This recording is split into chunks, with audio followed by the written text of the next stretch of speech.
perkenalkan nama saya Riris Febrin Gabriela Sinaga dengan NIM 191134267 dari Prodi PGSD. Hari ini saya akan memberikan contoh area practical life tentang Montessori berbau kegiatan membuka dan menutup pintu. Kalian tahu nggak sih bahwa membuka dan menutup pintu ternyata mempunyai aturan, jadi tidak bisa sembarangan untuk dilakukan. Kira-kira apa saja ya Bu langkah-langkah dari membuka dan menutup pintu? Sebelum Ibu menjelaskan pada tahap tersebut, Ibu akan menjelaskan mengenai tujuan dari kegiatan membuka dan menutup pintu. Nah, yang pertama adalah untuk mengetahui pemahaman tentang membuka dan menutup pintu. Yang kedua adalah kebebasan bereksplorasi. Nah, kebiasaan bereksplorasi ini apa ya? Ketika membuka pintu, kalian dapat menyalurkan emosi atau perasaan yang ada dalam diri kalian. Tapi diusahakan jangan menyalurkan emosi yang berbau dengan sedih, akan tetapi senang dan tetap menunjukkan sikap sopan.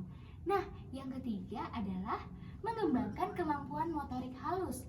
Nah, mengembangkan kemampuan motorik halus ini dapat ditemukan atau dapat dilihat dari cara atau kalian ketika sedang memutar, mendorong, ataupun menarik gagang pintu ketika membuka dan menutup pintu.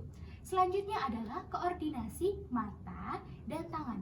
Ketika membuka pintu tentunya akan ada anggota alat tubuh atau indera yang bekerja untuk melakukan kegiatan tersebut.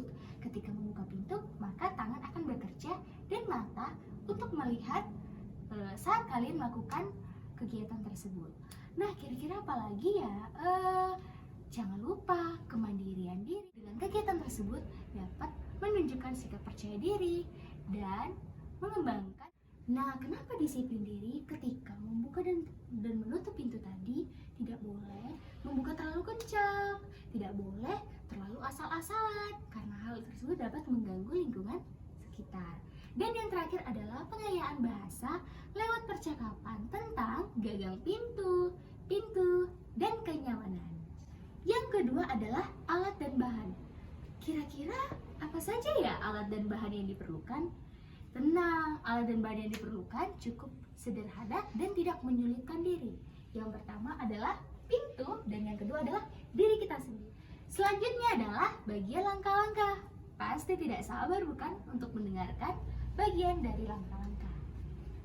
Langkah-langkahnya cukup mudah dan tidak meribetkan diri. Yang pertama adalah ketika ingin membuka pintu, pastikan kalian berdiri di depan pintu terlebih dahulu. Jangan langsung main membuka saja. Nah, tidak boleh. Nah, yang pertama kalian berdiam diri di depan pintu. Kemudian jangan lupa untuk mengucapkan salam dan permisi. Contohnya adalah, nah, jangan lupa untuk mengetok pintu. Mengetok pintu pun harus dengan nada atau tempo yang pelan. Permisi, selamat pagi. Apakah saya boleh masuk? Nah, ketika kalian sudah diberikan instruksi dari dalam atau seseorang mengatakan boleh, nah kalian berhak atau boleh untuk masuk ke ruangan tersebut. Misalnya ketika sudah diperbolehkan, hal yang pertama kalian lakukan adalah mendorong atau menarik atau memutar gagang pintu.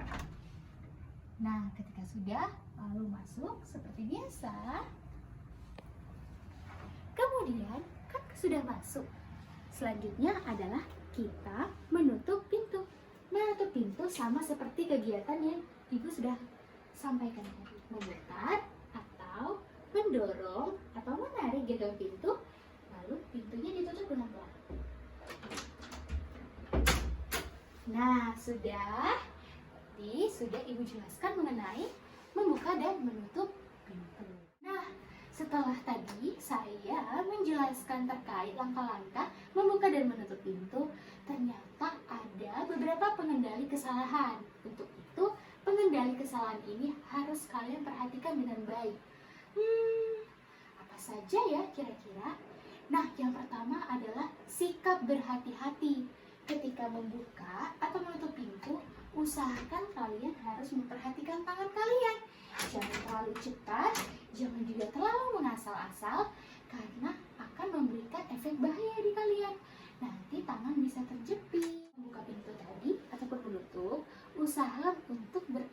atasi dengan senyum yang baik.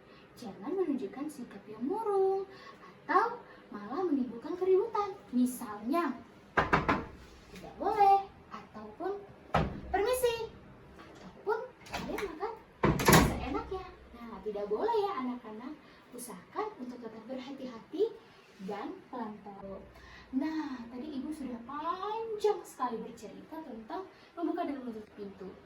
Harap semoga apa yang disampaikan dapat terlaksana. Jadi, membuka dan menutup pintu ternyata mempunyai aturan sendiri.